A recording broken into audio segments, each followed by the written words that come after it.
পাড়ার রাস্তা বা বড় রাস্তা, রাস্তা কমপ্লিট হলেই দেখবেন একদল লোক এসে খোঁড়াখুড়ি শুরু করে দিয়েছে। এই জলের পাইপলাইন করছে, অথবা জেসিবি দিয়ে খুঁড়ে অমুক কেবিল বসাবে, ওই গ্যাসের লাইন হবে, রাস্তা ভেঙে চুরে একদিক দিয়ে রাস্তা হবে, অমনি একদিক দিয়ে খোঁড়াখুড়ি শুরু হবে। কেন? রাস্তাটা যখন কাজ শুরু হচ্ছে তার আগে যদি এই কাজগুলো করে নেওয়া হয় তাহলে কিন্তু মানুষের ভোগান্তিও হয় না, খরচও কমে, রাস্তাটাও অনেক বেশি দিন টেকে। ভোগান্তি মানুষের হচ্ছে কেন আমাদের দেশে বা আমাদের রাজ্যে বিভিন্ন দপ্তরের মধ্যে সমন্বয়ের অভাব? বলুন তো, কি আপনার পাড়ায় এই ধরনের সমস্যার মুখীন হয়েছেন? এই আমি স্ক্রিনে দেখাচ্ছি, দেখুন এই দুদিন আগের, মানে এখনো চলছে আমাদের শহরেরই একটি জায়গায় রাস্তাটা সবে ঝা চকচকে সুন্দর হয়েছে, অমনি দেখছি, আমি ভাবছিলাম এই বুথে জেসিবি কোন দিন আসবে, এমনি মনে মনে ভাবতে ভাবতে দুদিনের মধ্যে দেখছি টোটো দিয়ে আসি, দেখে চলে এসছে, মোটামুটি খোঁড়াখুড়ি শুরু হয়ে গেছে। এর আগে আমার বাড়ির সামনে রাস্তাটা দেখুন, রাস্তাটা যখন খারাপ পড়েছিল কোনো খবর নেই, যে কমপ্লিট হলো দিন 15-র মধ্যে সাইড দিয়ে সবে সাদা বর্ডার দাগ দেয় না রাস্তায়, সে দাগটা দেওয়া হয়েছে, ব্যাস খোঁড়াখুড়ি শুরু হলো, জলের লাইন, এই লাইন সেই লাইন, টেবিল এই সেই, সারা বছর। যখন রাস্তাটা ঠিক হবে তার আগে বাছাধনরা আসবে না। এতে করে কি হচ্ছে? রাস্তার স্থায়িত্ব কমছে। রাস্তা একবার খুললে কি হয়, সাইড দিয়ে বসে যায়, একটা লরি বা বড় গাড়ি গেলে ভেসে যাচ্ছে।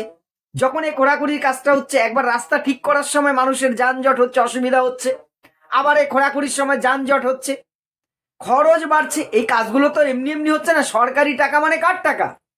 আপনার ট্যাক্সের টাকা, আমার ট্যাক্সের টাকা, সারাদিন আমরা যা কিনি সরকারকে ট্যাক্স দিই, সেই টাকা দিয়েই তো সরকার কাজ করে। সরকারের তার নিজের মুখ্যমন্ত্রী, প্রধানমন্ত্রী বা কোনো মন্ত্রী, এমএলএ, এমপি বাড়ির টাকা নিয়ে এসে নিজের টাকা দিয়ে তো কাজগুলো করে না। তাহলে এই দায় কবে আমাদের দেশে শোধরাবে বলুন তো? আপনার আমার সবার এই ধরনের অভিজ্ঞতা আছে। রাস্তা ভালো হলেই তখন মনে পড়ে মাঝ বরাবর খুঁড়ে দিল, এইবার সেখান থেকে রাস্তাটা ভাঙা শুরু হবে, আর ভাঙলে কাদের লাভ? সেই কন্ট্রাক্টর, আবার টেন্ডার হবে, আবার কন্ট্রাক্টররা আসবে, সেই কাজ করবে, পয়সা যাবে কিন্তু। আর আমরা সাধারণ মানুষ ভাঙা রাস্তায় পোহাবো ভোগান্তি, ভালো রাস্তা যখন হবে তখন ওই ভেঙে চুরে ভোগান্তি পোহাবো। এই হচ্ছে আমাদের অবস্থা। এর কি কোনো সমাধান নেই? আছে, চেষ্টা করলেই হবে। যদি এই দপ্তরগুলোর মধ্যে ধরুন পিডব্লিউডি বা রোড যারা তৈরি করে সেই ডিপার্টমেন্টের সাথে এই স্থানীয় যে পৌরসভা, পঞ্চায়েত বা জলের পিএইচি যে ডিপার্টমেন্ট, তাদের গ্যাস লাইন, কেবল অপারেটর থেকে হোক, আর ওই ইন্টারনেটের যে লাইনের জন্য এখন, বা ওই যে আপনার যে ফোনের টেলিফোনের জন্য সময় রাস্তা করা হয়, এদের সাথে যদি একটা কম্বিনেশন থাকতো, সমন্বয় থাকতো, যে এই রাস্তাটা হওয়ার আগে তোমাদের যদি কোনো কাজ থাকে ভাই করে নাও, তাতে করে রাস্তাটা 15 দিন পরে শুরু হোক, 1 মাস পরে শুরু হোক, 2 মাস পরে শুরু হোক, ভোগান্তি আমরা একবারে ভুগি। সেই সমন্বয়টা করছে না।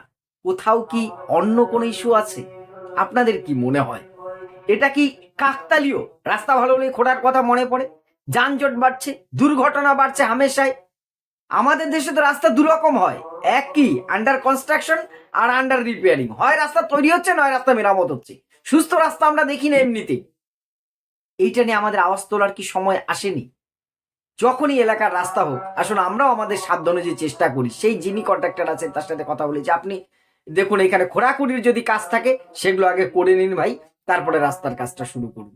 আর আমাদের যারা আছেন উপর মহলে, আমলা গামলা, দয়া করে তারা একটু সৎ হন। অনেক তো হলো, দেশে এখন উন্নতির সময়, এই ধরনের জিনিসগুলো বন্ধ হোক, সেটা আমি, আপনি, আমরা সবাই হয়তো চাই। আপনাদের কি মনে হয়? আপনাদের মতামত অবশ্যই কমেন্ট বক্সে জানাবেন। ধন্যবাদ।